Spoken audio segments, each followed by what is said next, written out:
Constantinople, January 532 AD. The hippodrome is burning. 30,000 people are screaming for blood. Not the blood of gladiators, not the blood of criminals. The blood of their emperor, the blood of Justinian, the blood of the man who sits on the throne of the Roman Empire. The mob has torched half the city. The palace is surrounded. The imperial guards are outnumbered 50-1. Justinian's advisors are begging him to flee. Get on a ship, sail to the provinces, regroup, come back with an army. Because if you stay, they will tear you apart. They will drag you through the streets. They will crown someone else emperor, and they will execute you in the morning. Justinian is ready to run. His bags are packed. The ship is waiting. The escape route is planned. And then a woman stands up. The Empress Theodora. The woman they call the whore. The woman they say came from nothing. The woman they whisper about in every corner of the palace. She looks at her husband, at the Emperor of Rome, and she says 6 words that will change history. Purple makes an excellent burial shroud. She's telling him that if he runs, he dies. Not physically, but politically. An emperor who flees is no emperor at all. And she would rather die wearing the imperial purple than live as a coward. The advisors stare at her. Justinian stares at her. And in that moment, everything changes. He doesn't run. He gives an order. Send the troops into the hippodrome. Kill everyone who refuses to kneel.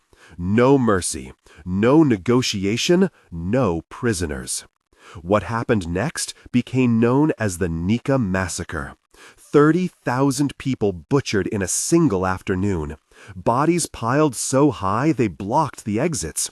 Blood running down the marble steps into the streets. The single deadliest act of state violence in Byzantine history. And according to every source that survives, it was Theodora who made it happen. Theodora who refused to let Justinian run. Theodora who demanded the massacre. That's just a beginning, because Theodora didn't just save her husband's throne that day. She used that throne to commit 7 atrocities so brutal that Byzantine historians were afraid to write them down while she was alive. 7 acts of violence, manipulation, and terror that made her the most feared woman in the empire. 7 reasons why they called her the Demon Empress. Today, you're going to learn what Theodora really did. Not the sanitized version from history books. Not the image from church mosaics where she stands crowned and holy. The real Theodora. The one who clawed her way from a brothel to an imperial throne. The one who destroyed anyone who stood in her way. The one who used sex, violence, and political genius to become the most powerful woman in the world. And I warn you, what you're about to hear is not pretty. It's not romantic. It's not a story about a woman overcoming adversity through grace and kindness. This is a story about power. Real power. The kind of power that requires you to do monstrous things. The kind of power that turns human beings into obstacles to be removed. Subscribe right now and turn on all notifications. Because YouTube actively suppresses content that shows powerful women as anything other than victims or heroes. But Theodora was neither. She was a survivor who became a tyrant. And her story deserves to be told without the filter of modern morality or ancient propaganda. Hit that subscribe button, click the bell, and let's uncover the 7 atrocities of Empress Theodora. Before we talk about what Theodora did with power, you need to understand how she got it. Because her origin story is the first atrocity. Not something she did to others, something that was done to her, and what she became because of it. Theodora was born around 500 AD in Constantinople. Her father was a bear keeper in the hippodrome, the man who fed and trained the bears that fought in the arena. When he died, Theodora was maybe 5 years old. Her mother was left with 3 daughters and no income, no husband, no male protection. In Byzantine society, that meant one thing: poverty, desperation, and eventually prostitution. Theodora's mother put her daughters on stage, child performers in the theater, dancers, acrobats, entertainers. But in 6th century Constantinople, theater wasn't art. It was sex work with costumes. Actresses were prostitutes. Everyone knew it, everyone accepted it, and everyone used them. By the time Theodora was a teenager, she was working in brothels, servicing clients, performing in pornographic theatrical shows. Ancient sources describe her specialty. She would lie on her back on stage while trained geese pecked grain off her naked body. That was her act. That's what people paid to see. Theodora the Geese Girl. Theodora the Whore. She did this for years, maybe a decade, selling her body to survive. And then something changed. She met a man, a government official named Justinian. He was middle-aged, brilliant, ambitious, nephew of the current emperor. And when he saw Theodora, he didn't see a prostitute. He saw something else: intelligence, ambition, someone who understood power the way only someone who's had none can understand it. Justinian fell in love, or became obsessed, or recognized a useful ally. Probably all 3. He wanted to marry her, but Byzantine law forbade senators from marrying actresses. Former prostitutes couldn't become respectable women. The barrier was absolute, legal, religious, social. So Justinian waited. When his uncle, Emperor Justin, died and Justinian became emperor, the first thing he did was change the law. He issued an edict declaring that actresses who repented their former lives could be cleansed of their sin and allowed to marry into the aristocracy. The law was written specifically for one person: Theodora. They married in 525 AD.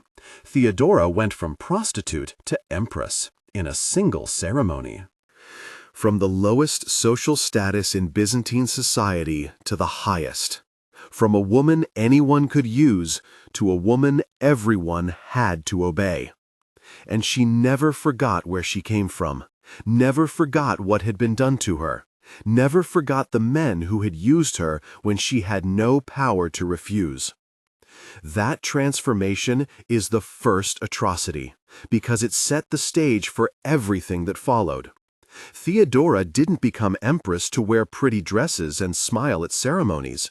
She became empress to take revenge on a society that had brutalized her, to punish the aristocrats who had looked down on her, to remake Byzantine law and culture in her own image, to ensure that no woman would ever suffer what she had suffered. And she was willing to destroy anyone who stood in her way. If you're still watching, you now understand that Theodora's story isn't a fairy tale. It's a revenge story. And revenge requires victims. Subscribe right now and turn on all notifications, because the next 6 atrocities are going to show you exactly what Theodora did with absolute power. And it's not what history books tell you. Hit that like button if you want to see more stories about women who refuse to play by the rules, because what's coming next is brutal. Go back to that moment in the Hippodrome, January 532. 30,000 people screaming for Justinian's death, the emperor ready to flee, and Theodora standing up to deliver her ultimatum. Purple makes an excellent burial shroud. Justinian listened. He didn't run. Instead, he sent his 2 best generals, Belisarius and Mundus, into the Hippodrome with their troops. The orders were clear: kill everyone. No warnings, no chance to surrender, no mercy. The soldiers sealed the exits, trapped 30,000 people inside, and then they went to work. Swords, spears, arrows. They cut down everyone they could reach: men, women, children, anyone who had joined the riot, anyone who had called for a new emperor, anyone who was in the wrong place at the wrong time. The massacre lasted hours. Ancient sources described the hippodrome floor slick with blood, bodies stacked against the walls, the screaming turning to silence. By the time it ended, 30,000 people were dead, the largest single massacre in Byzantine history, ordered by Justinian, enabled by Theodora. But here's what the history books don't emphasize. It wasn't just the riot leaders who died. It wasn't just the violent mob. Thousands of ordinary citizens were slaughtered. People who had come to watch the chariot races. People who got caught up in the chaos. People who couldn't escape when the soldiers sealed the doors. And Theodora watched it happen, from the palace, from safety, knowing that her refusal to let Justinian flee had sentenced 30,000 people to death. And she never expressed regret, never showed remorse. When asked about it later, she said it was necessary, that the empire required strength, that weakness would have destroyed them both. She was right. The massacre worked. The revolt ended instantly. No one challenged Justinian's authority again for decades. Fear became the foundation of their rule. And Theodora became known as the woman who would rather drown Constantinople in blood than show weakness. But the Nika massacre wasn't just about crushing a rebellion. It was about establishing a principle, that Theodora and Justinian were untouchable, that anyone who opposed them would die. Not just the leaders, not just the guilty, everyone. Their families, their friends, anyone associated with them. That principle would define the rest of Theodora's reign, and it would claim thousands more victims. After the Nika massacre, Theodora had power, real power, the kind that comes from proving you're willing to kill 30,000 people to keep your throne. But power needs to be maintained. And maintenance requires eliminating threats before they become dangerous. Theodora became obsessed with loyalty, with identifying anyone who might oppose her, anyone who remembered her past, anyone who whispered about the prostitute Empress, anyone who thought Justinian had made a mistake marrying her, anyone who represented the old aristocratic family that had once looked down on women like her. She built a system, a network of informants, spies, palace servants who reported conversations, eunuchs who listened at doors, officials who monitored correspondence, anyone who said the wrong thing, anyone who expressed doubt about the Empress, anyone who used the wrong tone when speaking her name. They disappeared, quietly, efficiently. One day they would be at court. The next day they would be gone, arrested in the night, taken to imperial prisons, interrogated, tortured, executed, their property confiscated, their families ruined, their names erased from official records. Ancient sources claim Theodora was personally involved in these purges, that she would review lists of suspects, that she would decide who lived and who died, that she took pleasure in destroying her enemies. Whether that's true or propaganda, we'll never know for certain. But the pattern is clear. Under Theodora's influence, political opposition became a death sentence. The most famous victim was John the Cappadocian. He was Justinian's finance minister, brilliant, ruthless, capable. He reformed the tax system, increased imperial revenue, made the empire wealthier. But he opposed Theodora. He thought she had too much influence over Justinian. He made the mistake of saying so. Theodora destroyed him. She couldn't just have him arrested. He was too powerful, too important to Justinian. So she set a trap. She had one of her agents befriend John, gain his trust, get him drunk, and get him to say treasonous things, things that could be reported to the emperor as evidence of a plot. It worked. John was arrested, stripped of his position, exiled, his property confiscated, his family scattered, and Theodora made sure everyone knew why. Not because he was corrupt, not because he was incompetent, because he had opposed her, because he had forgotten that the empress was not to be challenged. The message was clear. Competence didn't protect you. Service to the emperor didn't protect you. Nothing protected you if you made an enemy of Theodora. And the purges continued. Senators, generals, wealthy landowners, church officials, anyone Theodora identified as a threat vanished. Hundreds of people over the course of her reign, maybe thousands. The records don't capture everyone. And the cruelty wasn't just execution.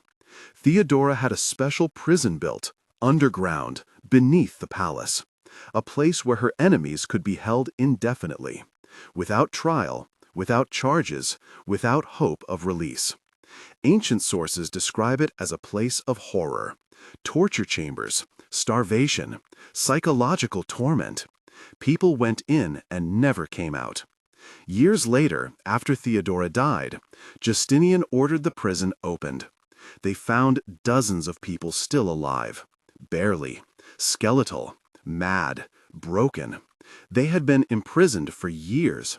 Some of them had forgotten why. Some had forgotten their own names. They had been disappeared so thoroughly that their own families thought they were dead.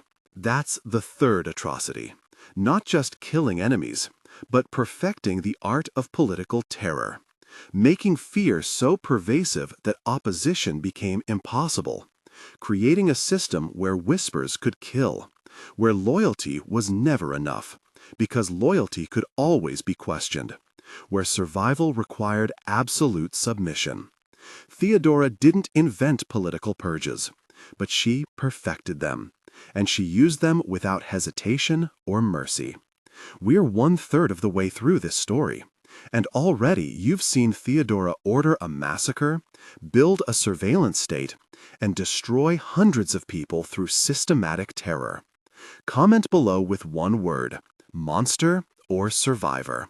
Was Theodora an evil tyrant, or a woman doing what she had to do to survive in a brutal world? And hit that like button right now if you think we need to stop sanitizing history, because what's coming next is even darker. Theodora had a particular hatred for one group of people: aristocratic women, women born into privilege, women who had never suffered, women who had looked down on actresses and prostitutes, women who now had to bow to an empress who had once been everything they despised.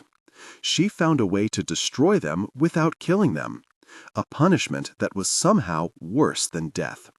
She built a monastery on the Asian shore of the Bosphorus, across the water from Constantinople, a place of supposed refuge and spiritual contemplation. She called it the metanoia, the repentance. But it wasn't a monastery. It was a prison. Specifically, it was a prison for prostitutes. Or rather, for women Theodora decided were prostitutes. Women she wanted to remove from society. Women who threatened her. Women who had offended her. Women whose beauty or youth or connections made them dangerous. Theodora would have these women arrested, charged with prostitution or sexual immorality. The charges didn't have to be true. Evidence didn't matter. If Theodora wanted you in the metanoia, you went to the metanoia, and once you were there, you never left. The women were forced to become nuns, to take vows of chastity and poverty and obedience, to spend their days in prayer and labor, to live in cells, to never see their families again, to never marry, to never have children, to never experience joy or freedom or love. Their entire lives erased, their futures destroyed, all in the name of repentance for sins they may never have committed. Ancient sources describe women throwing themselves from the monastery walls into the sea, drowning themselves rather than spending another day in Theodora's prison. The empress's response was to build the walls higher, to add guards, to make escape impossible. How many women died in the metanoia? Hundreds certainly, maybe thousands over the decades. The monastery operated throughout Theodora's reign and continued after her death. It became a tool not just for Theodora, but for any Byzantine official who wanted to remove an inconvenient woman. Accuse her of prostitution, send her to the metanoia, problem solved. But the cruelty went deeper, because some of the women Theodora imprisoned were actual prostitutes, women like she had been, women trapped by poverty and circumstance, women she claimed to be helping by giving them a chance to reform. And she destroyed them, imprisoned them, took away their freedom in the name of saving their souls. That's the profound horror of the metanoia. Theodora had been a prostitute.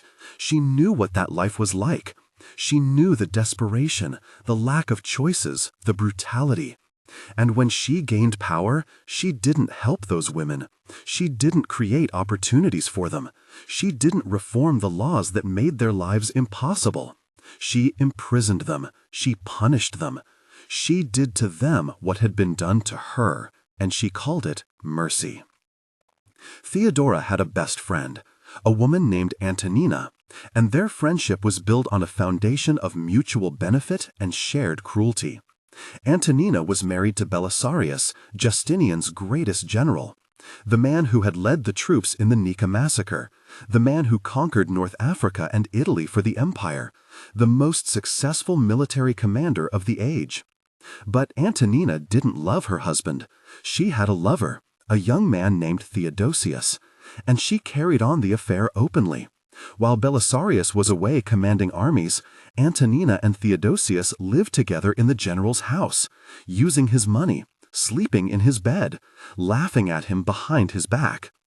Everyone knew, everyone whispered. Belisarius was humiliated, a cuckold. His own officers pitied him. But he couldn't do anything about it, because Antonina was protected by Theodora. The empress had made it clear. Antonina was untouchable. Anyone who accused her, anyone who insulted her, anyone who interfered with her affair would answer to the empress personally. Belisarius's daughter from a previous marriage tried to help her father. She gathered evidence of the affair, brought witnesses, confronted Antonina, begged her stepmother to show mercy to her father, to end the affair, to save the general's reputation. Theodora had her destroyed. The daughter was arrested, accused of plotting against the empress. Her property was confiscated. She was forced into a marriage with a man she hated. Her life was ruined, as punishment for trying to defend her father. But it gets worse. Belisarius's officers, the men who had served with him for decades, who had fought beside him in Africa and Italy, some of them tried to convince him to divorce Antonina, to end the humiliation, to reclaim his dignity. Theodora had them executed, one by one, on trumped-up charges: treason, conspiracy, corruption. The charges were obvious lies. Everyone knew it, but no one could stop it, because challenging Theodora meant death. Belisarius broke completely. He begged Antonina to forgive him. He prostrated himself before his wife and her lover. He apologized for suspecting them. He swore eternal loyalty. He became a pathetic figure, the greatest general in the empire reduced to a groveling cuckold, because that's what Theodora wanted. That's what amused her. And when Theodosius finally died of illness, Theodora arranged for his body to be buried with honors usually reserved for saints. She had a church built over his tomb. She made sure everyone knew that the man who had cuckolded Rome's greatest general was being honored by the empress herself. Why? Why would Theodora destroy a loyal general's dignity? Why protect Antonina's affair so aggressively? Why humiliate Belisarius? Because she could. Because it demonstrated her power. Because it proved that even the greatest men in the empire were subject to her will. Because it sent a message. Your reputation, your family, your honor, all of it exists at the Empress's pleasure. All of it can be taken away if you displease her. That's the fifth atrocity. Using power not to achieve political goals, but simply to destroy people for personal amusement. To demonstrate dominance. To prove that no one is safe. That virtue and service and loyalty mean nothing if the Empress decides to target you. 5 atrocities down, 2 more to go. And if you're still watching, you understand that Theodora wasn't just ruthless. She was cruel. She took pleasure in destroying people. Share this video right now. Send it to someone who thinks Byzantine history is boring. Because this is the reality of empire. This is what power looks like when it's wielded without mercy or conscience. Comment below, which atrocity shocked you most? I read every comment, and the next 2 are somehow even worse. Theodora did something remarkable during her reign. She reformed Byzantine law to protect women. She made divorce easier for women trapped in abusive marriages. She outlawed forced prostitution. She created shelters for women trying to escape sex work. She raised the legal age of marriage. She increased penalties for rape and domestic violence. These reforms were revolutionary. They saved countless women from suffering. They gave women rights they had never had before. They made Byzantine society more just, more humane, more civilized. And historians celebrate Theodora for these achievements. They call her a feminist ahead of her time, a champion of women's rights. But there's a darker side. Because Theodora didn't reform the law out of compassion, she reformed it out of revenge. And she used those reforms as weapons against her enemies. The divorce laws. Theodora used them to destroy aristocratic marriages she didn't approve of. If a wealthy senator had a wife Theodora wanted to remove, she would arrange for the woman to petition for divorce, on grounds that were suddenly much easier to prove.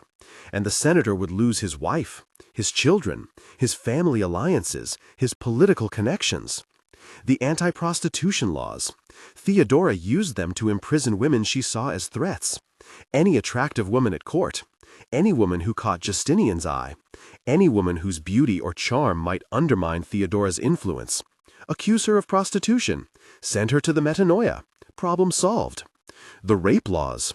Theodora used them to destroy men who opposed her, arrest them on rape charges, charges that could be fabricated easily, charges that were hard to disprove, charges that would ruin reputations even if the accused was eventually acquitted. Every reform Theodora championed came with a hidden cost. Every law she changed became a weapon in her political arsenal.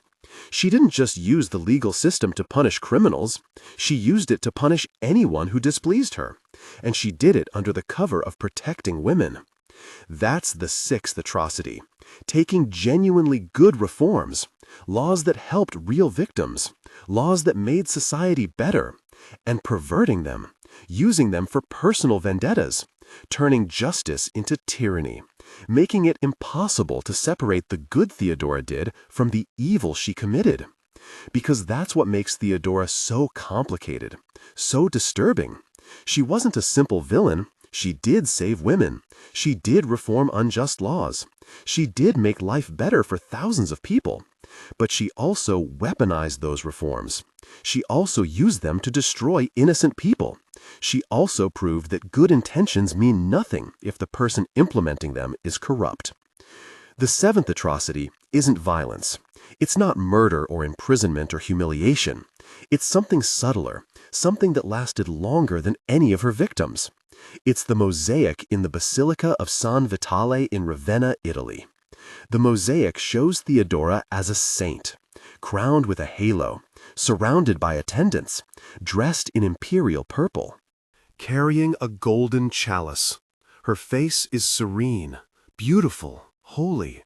She looks like the Mother of God, like a woman of perfect virtue and grace.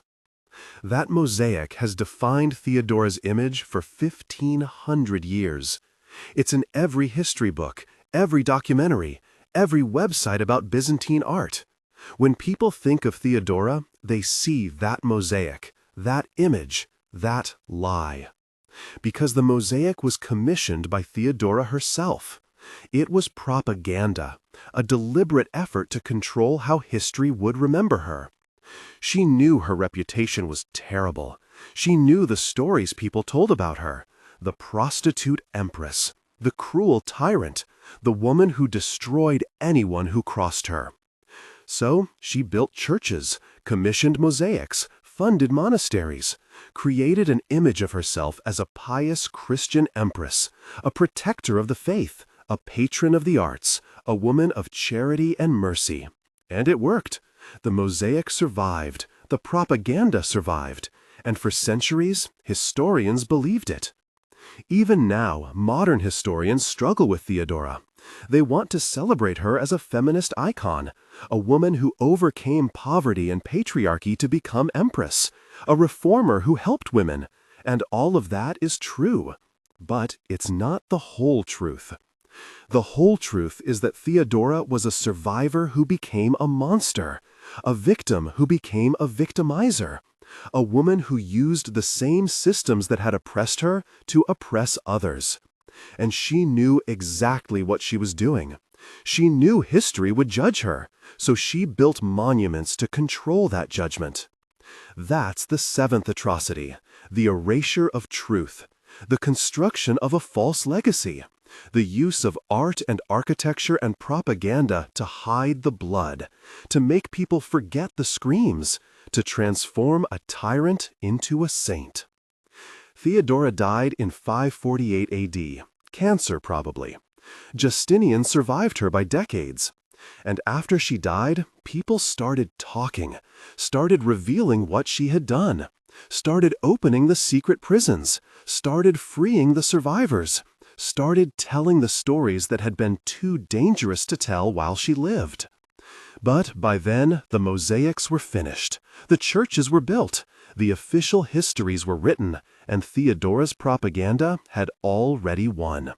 She had successfully controlled her own legacy, turned herself into a legend, hidden the truth behind golden tessera and imperial imagery. That mosaic in Ravenna is still there, still beautiful, still admired, and most people who see it have no idea who they're really looking at.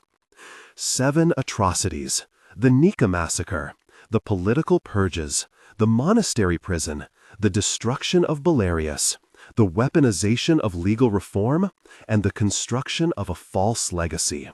This is the real Theodora, not the saint from the mosaic, not the feminist icon from modern history, the woman who clawed her way from a brothel to an imperial throne and destroyed anyone who stood in her way. Was she a monster? Yes. Was she a survivor? Also yes, because the truth is both things can be true. Theodora suffered unimaginable brutality. She was used and discarded and degraded. She lived through horrors most of us can't imagine. And when she finally gained power, she used it the only way she knew how, with cruelty, with violence, with ruthless efficiency. Does her suffering excuse what she did? No. Does it explain it? Maybe. Because power doesn't cleanse you. It reveals you. And Theodora was revealed to be someone who would rather burn the world than show weakness. Someone who would rather destroy innocence than risk losing control. Someone who understood that empires are built on corpses and maintained through fear. If you've made it this far, you've just learned 40 minutes of history that will never be taught in schools. You've learned that the Empress in the mosaic had blood on her hands, that the feminist icon was also a tyrant, that history is never as simple as heroes and villains. Subscribe to this channel and turn on all notifications right now, because content like this is exactly what YouTube tries to suppress. They want sanitized history, comfortable narratives, heroes we can admire without complicated questions. But real history is messy. Real history is brutal, and real history deserves to be told. Smash that like button. Every like tells the algorithm that people want truth over propaganda. It helps this video reach more people who are tired of Disney versions of history. Share this everywhere. Send it to friends, post it on social media, because the only way we break through 1,500 years of propaganda is by spreading the truth ourselves. Comment below. Tell me, was Theodora a monster, a survivor, or both? Which atrocity shocked you most? Should we judge historical figures by modern standards or by the standards of their own time? I read every comment, and your engagement keeps this channel alive. Next video, we're going into the life of Wu Zekian, the only woman who ever became Emperor of China. A woman who murdered her own daughter to frame a rival. A woman who made Theodora look merciful. Subscribe now so you don't miss it. Remember Theodora, not the mosaic, not the propaganda, the real woman, brutal, brilliant, unforgivable, and unforgettable. I'll see you in the next one.